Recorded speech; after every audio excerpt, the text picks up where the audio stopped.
Hi అందరికీ నమస్తే. నేను మీ KK sir from MS YouTube channel. ఈరోజు నేను ఒక సలహాతో మేము ముందుకు వస్తున్నానండి.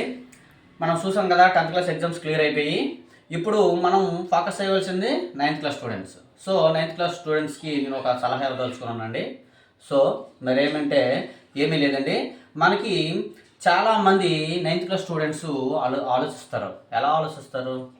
10th క్లాస్లో వెళ్తున్నాం, మనం ఎక్కువ మార్కులు సాధించాలి. చూడండి, 9th వరకు అసలు స్టడీ మీద ఇంట్రెస్ట్ లేనివాడు కూడా, యావరేజ్ స్టూడెంట్ వాడు కూడా 10th క్లాస్లో ఒక ఇంట్రెస్ట్ అనేది వస్తుంది. ఎందుకంటే పబ్లిక్ ఎగ్జామ్స్, మంచి మార్క్స్ సాధించాలి. ఎలా ఆలోచిస్తారు? ఎలా ఎవరైతే ఆలోచిస్తారో వాళ్ళందరికీ నేను ఇచ్చే సలహా ఏంటంటే, మీ ఆలోచన పర్ఫెక్ట్గా ఉండాలంటే, సక్సెస్ అవ్వాలంటే మీరు సమ్మర్ నుంచే ప్రిపరేషన్ స్టార్ట్ చేయండి. సమ్మర్ అంటే ఈ సమ్మర్లో మీరు ప్రిపరేషన్ స్టార్ట్ చేయండి. ఏ సబ్జెక్ట్ చేయాలి అని నేను సలహా ఇవ్వదలుచుకున్నాను ఏంటంటే అది మ్యాథ్స్ ప్రాక్టీస్ చేయండి. మ్యాథ్స్ ఈ సమ్మర్లో మీరు ఒక 4 చాప్టర్స్ ఆ 3 చాప్టర్స్ మీరు ముందుగానే ప్రాక్టీస్ చేశారనుకోండి, ఖచ్చితంగా మీరు స్కూల్స్కి వెళ్ళే టైంకి మ్యాథ్స్ అంటే భయం లేకుండా ఉంటుంది. ఎప్పుడైతే మ్యాథ్స్లో మీకు భయం ఉండదో, మ్యాథ్స్ చేసే కాన్ఫిడెంట్ వచ్చేస్తుందో, అన్ని సబ్జెక్ట్స్ మీద ఇంప్రెషన్ వెళ్తుందమ్మా, అన్ని సబ్జెక్ట్స్ కూడా నీట్గా చదువుతారు, మీకు మంచి మార్క్స్ వస్తాయి.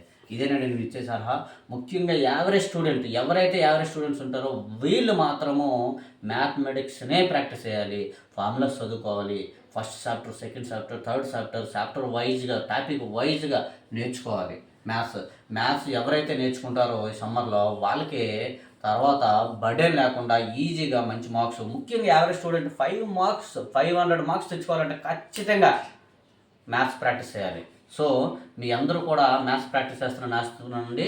ముఖ్యంగా ఏమీ లేదండి, మనం త్వరలో మీకు తెలుసు కదా యూట్యూబ్ ఛానల్ రన్ చేస్తున్నాం. త్వరలో మనము మ్యాథ్స్ క్లాసులు 10th మ్యాథ్స్ని మనము స్టార్ట్ చేస్తున్నాము. నా ఛానల్లో మదన్ సాయి ట్యూషన్స్ అని ఉంటుంది. మీ అందరూ కూడా అందులోకి వెళ్ళి నా క్లాసుల్ని చూడొచ్చు. Thank you.